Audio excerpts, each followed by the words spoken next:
gente faz 3 produtos. A gente faz o jornal Metro News, que é distribuído em São Paulo, faz o jornal Folha Metropolitana, que é distribuído no Alto Tietê, em 11 cidades da região do Alto Tietê, e a revista Avenida, que é mensal, distribuída também na capital.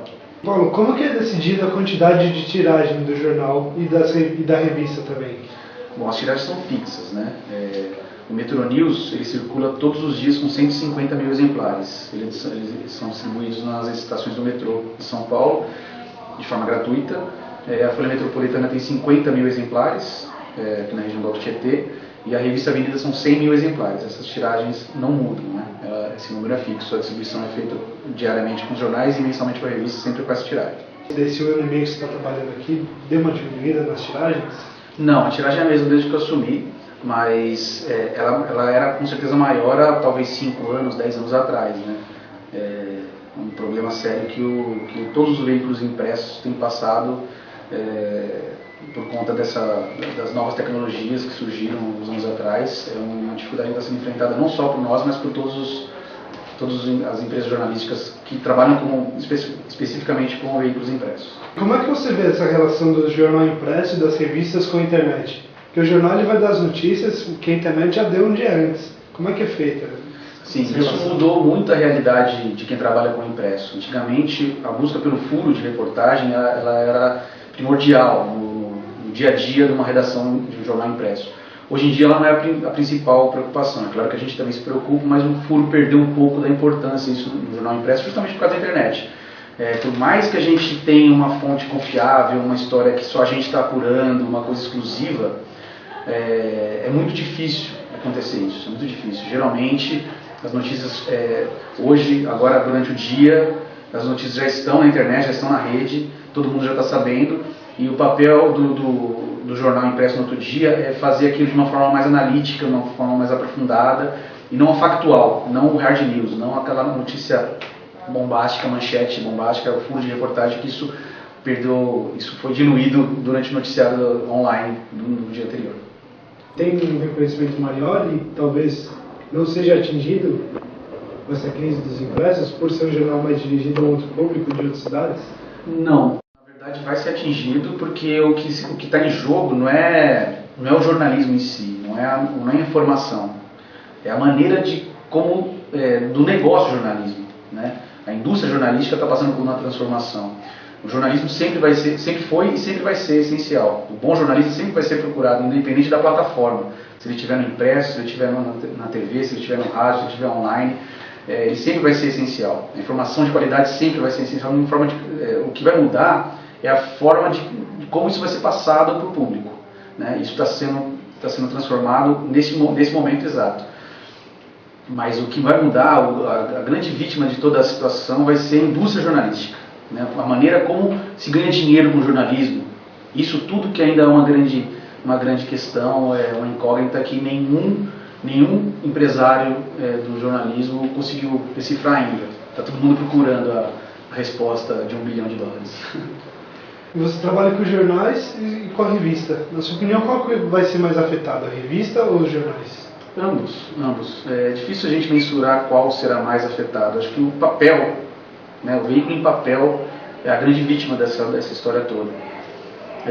Não dá para saber assim, um pouco mais, um pouco menos o jornal ou a revista, mas a grande questão é aquilo que eu falei, assim, a maneira como vai se ganhar dinheiro, se monetarizar o processo jornalístico, né? Isso que ninguém sabe fazer ainda.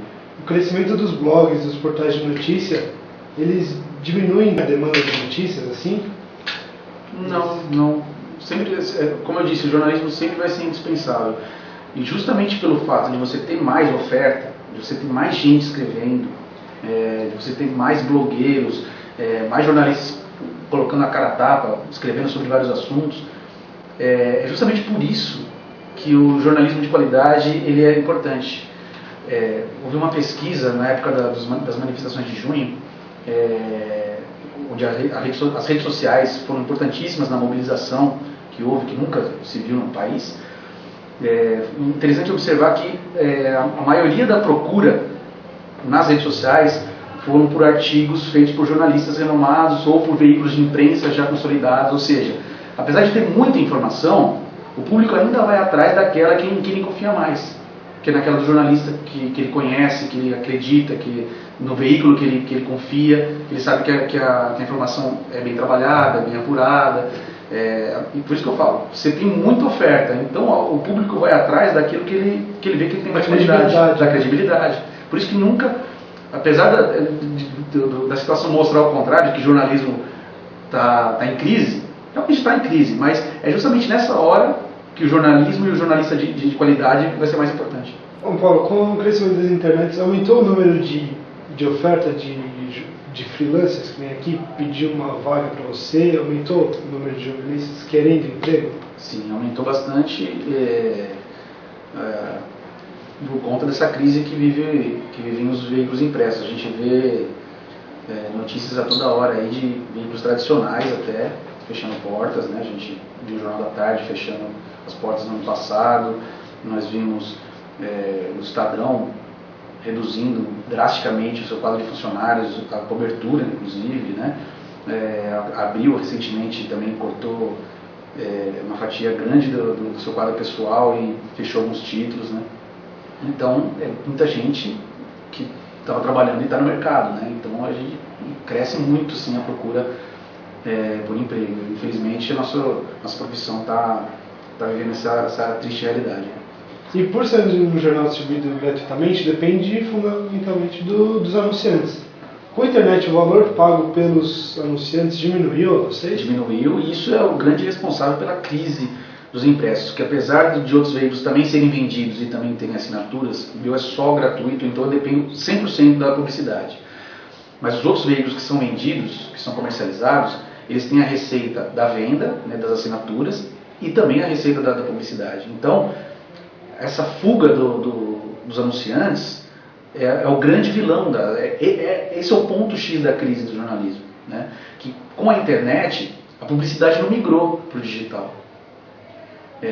Hoje em dia, tirando alguns casos muito pontuais, de alguém que é muito conhecido, muito tradicional na internet, que tem um blog muito famoso, muito conhecido, ninguém consegue vender publicidade na internet satisfatoriamente, ninguém consegue se sustentar com publicidade na internet. Então é aquela coisa, hoje em dia a tecnologia veio e assim, a fatia de divisão das receitas hoje, a maior parte ela vai para telecomunicações, ela vai para Google, ela vai para Yahoo, ela vai para as empresas que fazem esse meio de campo.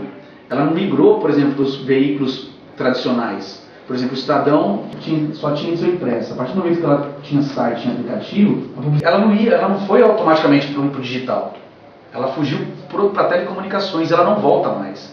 E essa que é a grande questão, essa que é o grande dilema do jornalismo hoje. Como sobreviver sem a publicidade, porque a publicidade não é o futuro digital no jornalismo.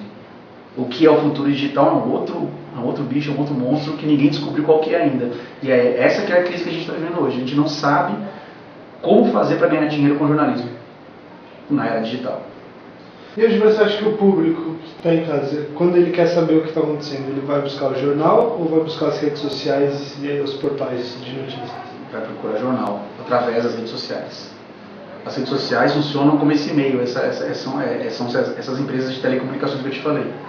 O Facebook, por exemplo, a estratégia do Facebook foi de trazer, o capital do Facebook é gente, uma base de pessoas ali que no começo era uma rede social, você aderia por seus amigos que gostam das mesmas coisas que você estarem lá.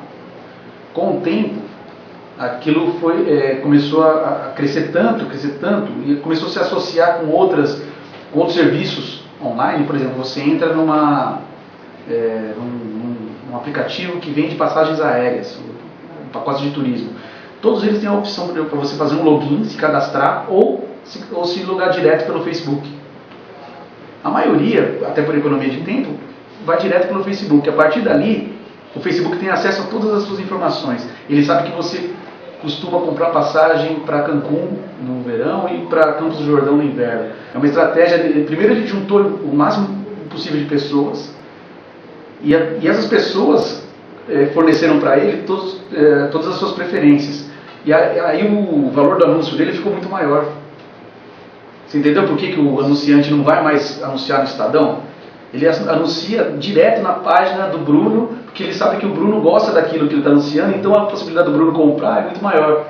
Então o anunciante vai ter muito mais retorno se ele anunciar ali, através das fanpages, por exemplo, do que no jornal, o retorno vai ser muito menor. Quer dizer, a publicidade não volta mais para o jornal tradicional. Já está com telecomunicações. Você acha que o jornal impresso está acabando? Não, ele não está acabando, ele está diminuindo, a importância dele vai diminuir do papel, né, da plataforma, mas não da informação que está ali. A informação que está ali, ela é relevante, sempre foi e vai continuar sendo. O que vai mudar é a maneira da gente divulgar isso, né? A maneira da gente divulgar isso e ganhar dinheiro com isso. É isso que vai mudar. Quando surgiu a TV, na década de 70, se não me engano, todo mundo dizia que o rádio, que era o único veículo de comunicação em massa que a gente tinha, ia acabar. Ele não acabou, existe até hoje, tem a sua importância, tem as suas características peculiares que só o rádio tem, a rapidez, o fato de estar no local muito rápido, muito popular também. Muito popular. Ele se adaptou à realidade, sofreu crises como o impresso está sofrendo hoje, mas ele se adaptou e continua vivo. É claro que não continua pujante como na década de 70. E você acha que o impresso vai conseguir se adaptar? Vai sim. Você consegue... Não é o fim dos tempos, não. Você consegue enxergar um caminho que ele vai se adaptar ou ainda está muito como eu disse, a pergunta de $1 bilhão ainda não tem respostas. Bom, é isso.